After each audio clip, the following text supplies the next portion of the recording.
Hello दोस्तों, यहाँ हम जानेंगे कि क्या एफआईआर की कॉपी आरोपी को मिलने का अधिकार होता है या नहीं। अब ये सवाल चाहे आप एक आम नागरिक हो, चाहे आप लॉ स्टूडेंट हो, चाहे आप न्यायिक परीक्षाओं की तैयारी कर रहे हो, आपके लिए जानना ज़रूरी है। तो क्या एक एक्यूज्ड को या फिर एक आरोपी को एफआईआर की सर्टिफाइड कॉपी मिलती है?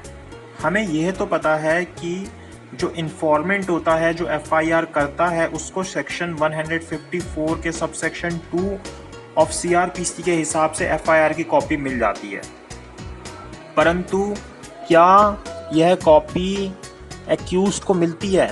तो अगर हम सीआरपीसी के अंदर ही रहें तो एक्यूज्ड को यह कॉपी सेक्शन 207 के हिसाब से मिलती है, लेकिन सेक्शन 207 तक पहुंचने के लिए बहुत लंबा टाइम लग जाता है। क्यों? क्योंकि उसके लिए पहले पुलिस इन्वेस्टिगेशन करती है, फिर सेक्शन 173 के अंदर अपनी चार्जशीट फाइल करती है, उसके बाद कोर्ट उस चीज़ की कॉग्निजेंस लेता है सेक्शन 190 ऑफ सीआरपीसी के अंदर।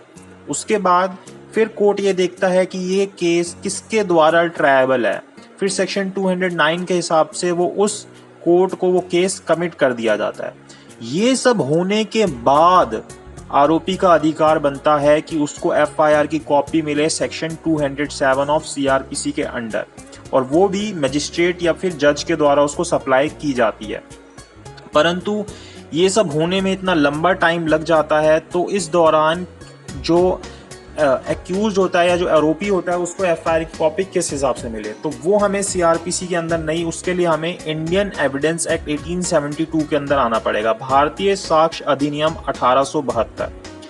इसके अंदर सबसे पहले जो सेक्शन 74 है इंडियन एविडेंस एक्ट का, उसके अंदर हमें ये पता चलता है कि एक एफआईआर जो होती है वो एक पब्लिक डॉक्यूमेंट होती है।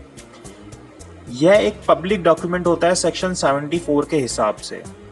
तो वहीं जब हम इंडियन एविडेंस एक्ट का सेक्शन 76 पढ़ते हैं, उससे हमें यह पता चलता है कि हर एक पब्लिक डॉक्यूमेंट की सर्टिफाइड कॉपी ली जा सकती है। अब ये सर्टिफाइड कॉपी लेने के लिए आपको क्या करना होगा, आपको एक एप्लीकेशन लगानी होगी, और जो भी लीगल फीस होती है पर पेज एक कॉपी लेने की, वो लीगल फीस साथ में पे करनी होगी। जब ये लीगल फीस पे करके ये एप्लीकेशन लगा के उसके बाद जब आप देते हो उस डिपार्टमेंट के अंदर, उसके बाद वो डिपार्टमेंट आपको उसकी एक सर्टिफाइड कॉपी देता है, जिसको हम ट्रू कॉपी भी बोलते हैं।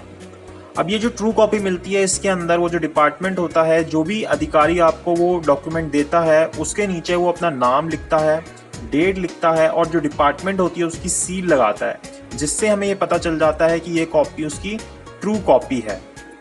इसके अलावा हमारे सुप्रीम कोर्ट ने 7 मई 2016 को एक जजमेंट दिया था यूथ बार एसोसिएशन का, जिसके अंदर ये बोला गया था कि हर एक पुलिस डिपार्टमेंट को एफआईआर की कॉपी ऑनलाइन अपनी वेबसाइट के ऊपर विद इन 24 आवर्स अपलोड करनी होगी, ताकि वह कॉपी कोई भी व्यक्ति ले सके। लेकिन अगर पुलिस डिपार्टमेंट ये कॉपी 24 घंटे के अंदर अपलोड नहीं कर पाता, नेट ना होने के कारण या फिर किसी और कारण से, तो उसकी यह कॉपी अगले 72 घंटे के अंदर अपनी वेबसाइट के ऊपर अपलोड करनी होती है। और अगर उसके बावजूद भी वो अपलोड नहीं कर पाता, तो उसका कोई जो सीनियर ऑफिसर होता है उसको रीज़न देना होता है कि क्यों वह कॉपी अपलोड नहीं की गई। लेकिन कुछ सेंसिटिव केसेस के अंदर पुलिस को ये बोल दिया गया कि वह रीज़न दे के ये कॉपी अपलोड ना करे, जैसे कि सेक्सुअल ऑफेंसेस या फिर ऐसे ऑफेंसेस जो कि पब्लिक में नॉलेज में आने पर चीज़ें खराब हो सकती हैं। अगर पुलिस डिपार्टमेंट के पास अपनी वेबसाइट नहीं होती, तो जिस भी स्टेट के अंदर वो पुलिस डिपार्टमेंट है उसको अपनी गवर्नमेंट की वेबसाइट के ऊपर वो एफआईआर की कॉपी अपलोड करनी होती है। तो इस तरीके से वो एफआईआर की कॉपी कोई भी डाउनलोड कर सकता है, चाहे वो आरोपी हो या कोई और। तो अगर आपको ये इन्फॉर्मेशन अच्छी लगी हो तो आप इस वीडियो को लाइक ज़रूर कीजिएगा, चैनल को सब्सक्राइब ज़रूर कीजिएगा, और अपने दोस्तों के साथ इस एफआईआर की इन्फॉर्मेशन को शेयर ज़रूर कीजिएगा।